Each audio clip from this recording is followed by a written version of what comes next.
दोस्तों, आप सभी को राधे राधे। राजू भाई यूट्यूब चैनल में आप सभी लोगों का स्वागत है।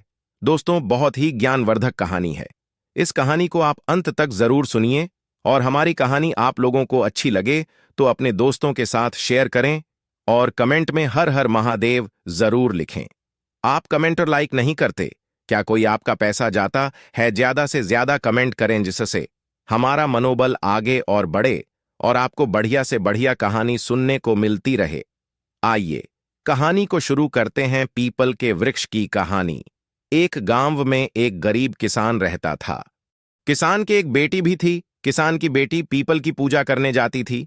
एक दिन की बात है, जब किसान की बेटी पीपल की पूजा कर रही थी, तब वहां पीपल के वृक्ष में से एक देवी प्रकट हुई और देवी कहने लगी कि तुम मुझे अपनी दोस्त बना लो। किसान की बेटी ने कहा, मैं अपने घर पर पूछकर बताऊंगी। और फिर यह कहकर किसान की बेटी अपने घर पर आ गई। घर आकर बेटी ने सारी कहानी अपने पिताजी को बता दी। पिताजी बोले, बेटी, वह तो देवी है। और फिर बेटी से पिताजी ने हाँ कर दी। और फिर दूसरे दिन जब बेटी पूजा करने के लिए गई तो पीपल के वृक्ष से देवी फिर से प्रकट हुई और बोली कि तुम मेरी दोस्त बन जाओ। और फिर किसान की बेटी ने कहा, ठीक है। और फिर दोनों दोस्त बन गईं। और फिर देवी ने बेटी को कुछ घर का सामान देकर कहा कि बेटी संभाल के घर जाना। और फिर एक दिन जब किसान की बेटी पीपल की पूजा कर रही थी, तब देवी ने कहा, आज तुम्हारी हमारे यहां दावत है। तब देवी ने सोने की चौकी, सोने की थाली, 26 प्रकार के भोजन को देखकर किसान की बेटी दंग रह गई। और फिर बड़े ही प्यार से किसान की बेटी ने खाना खाया और फिर अपने घर चल दी। जब किसान की बेटी अपने घर चल दी तो देवी ने हाथ पकड़ लिया और फिर देवी ने कहा, एक दिन तुम भी हमारी दावत करो, हम भी तुम्हारे घर दावत खाने आएंगे। इतना सुनकर किसान की बेटी अपने घर जाकर चुपचाप बैठ गई। जब बेटी के पिता ने पूछा कि बेटी, क्या बात है, तुम तो अभी देवी मैया के यहां दावत खाकर आ रही हो, तो क्या बात हो गई? तो बेटी बोली, पिताजी, देवी ने कहा है कि तुम भी हमारी दावत करो, हम भी तुम्हारे घर दावत खाने आएंगे। अब हमारे यहां तो कुछ भी नहीं है, हम उन्हें कैसे दावत खिलाएंगे? तो पिताजी बोले, बेटी, कोई बात नहीं, तुम अपने घर की अच्छे से सफाई करके गाय के गोबर से लीपकर चौमुख दिया लगाकर दिए के सामने बैठ जाना और देवी माता का ध्यान करना। जब किसान की बेटी देवी माता का ध्यान कर रही थी, तब एक छोटी सी कन्या आकर बोली कि तुम यहां क्यों बैठी हो? चलो सामान लेने चलते हैं, देवी माता आ रही होंगी, उन्हें खाना भी खिलाना है। किसान की बेटी बोली, हमारे पास तो कुछ भी नहीं। तो कन्या ने कहा, तुम चलो तो सही।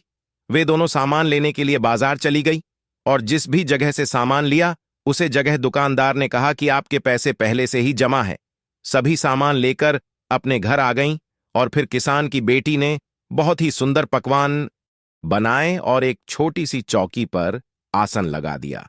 और फिर देवी माता बेटी के घर आ गईं और फिर बेटी ने देवी मां से कहा, मां, तुम चौकी पर बैठ जाओ। और फिर देवी मां चौकी पर बैठ गईं और फिर बेटी ने देवी मां को खूब मन से दावत खिलाई। देवी मां ने बेटी पर खुश होकर आशीर्वाद देती हुए बोलीं कि आज के बाद बेटी, तुम्हारे घर में किसी बात की कोई कमी नहीं रहेगी। और फिर किसान की बेटी कहने लगी कि हे देवी माता, जैसे तुमने हमारे परिवार के ऊपर कृपा करी है, ऐसे ही सभी के ऊपर कृपा करते रहना। देवी माता, तुम सबके कष्टों को दूर करना, दरिद्रता को दूर करना, सबकी मनोकामना पूरी करना।